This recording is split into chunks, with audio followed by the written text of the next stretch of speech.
აჭარის ავტონომიური რესპუბლიკის კულტურის სამინისტროს მხარდაჭერით ბათუმის ილია ჭავჭავაძის სახელობის პროფესიული სახელმწიფო დრამატული თეატრი ყაზახეთში საერთაშორისო თეატრალურ ფესტივალ Weekend Fest 2026-ზე წარსდგება სპექტაკლით ჯაზში მხოლოდ ქალიშვილები არიან იზი დაიმონდისა და ბილი უაილდერის პიესის მიხედვით ინსცენირების ავტორი მაია ჯაფარიძე, რეჟისორი კი გოჩა კაპანაძე გახლავთ. ამბავი ხდება 30-იანი წლების ჩიკაგოში, ორი ნიჭიერი მუსიკოსი უმუშევარი რჩება და სამსახურის ძებნაში სრულიად შემთხვევით კვლელობის მოწმენი ხდებიან. თავი რომ გადაისჩინონ, იძულებულნი ხდებიან დროებით ქალის კოსტუმები ჩაიცვან და ქალთა ორკესტრში დაიწყონ მუშაობა. როგორც დასის წევრები აცხადებენ, ფესტივალზე ბათუმის დრამატული თეატრის მონაწილეობა მნიშვნელოვნად შეუწყობს ხელს ქართული თეატრის პოპულარიზაციას საერთაშორისო ასპარეზზე. Weekend Fest-ი მიზნად ისახავს სხვადასხვა ქვეყნის თეატრებს შორის კულტურული დიალოგისა და პროფესიული თანამშრომლობის გაღრმავებას.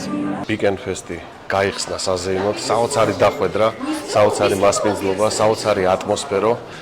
ხვალ წავსდგებით ყაზახეთის და არა მარტო ყაზახეთის მაყურებლის წინაშე ჩვენი სპექტაკლით. საქართველოს დამოუკიდებლობის დღეს ფიქრობ, რომ ღირსეულად წარმოვადგენთ ჩვენს ქვეყანას და ჩვენი ბათუმის დრამატული თეატრი ღირსეულად წარდგება მაყურებლის წინაშე.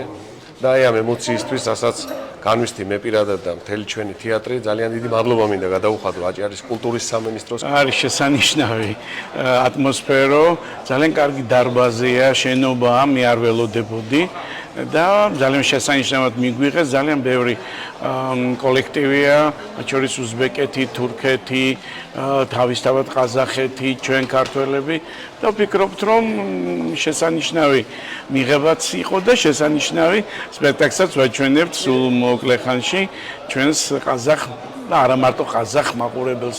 მსახიობები არიან კარფორმაში, ბათუმის თეატრი აჩვენებს თავის მაღალ კლასს.